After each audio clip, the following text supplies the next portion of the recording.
بسم اللہ الرحمن الرحیم۔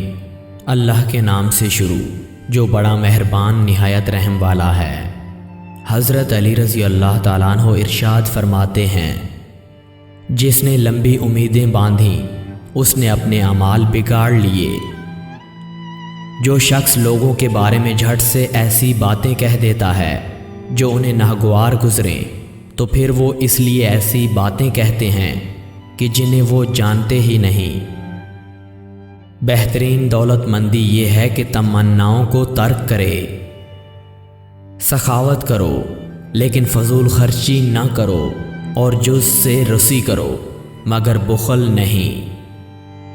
نیک کام کرنے والا خود اس کام سے بہتر، اور برائی کا مرتکب ہونے والا خود اس برائی سے بدتر ہے۔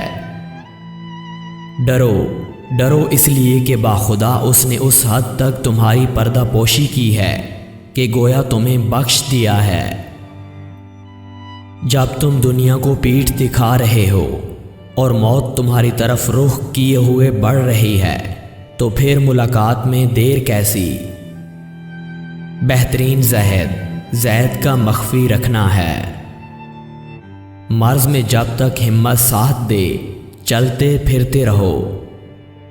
جب کسی نے بھی کوئی بات دل میں چھپا کے رکھنا چاہی، وہ اس کی زبان سے بے ساختہ نکلے ہوئے الفاظ اور چہرہ کے آثار سے نمایاں ضرور ہو جاتی ہے۔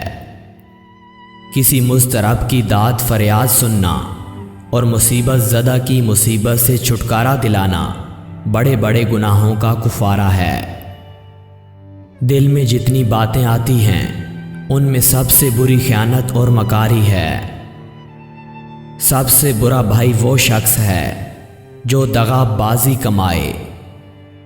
جو لوگ خود عیب دار ہوتے ہیں وہ لوگوں کے عیب ظاہر کرنا پسند کرتے ہیں تاکہ ان کے لیے عیبوں کی نسبت عذر حاصل کرنے میں گنجائش ہو۔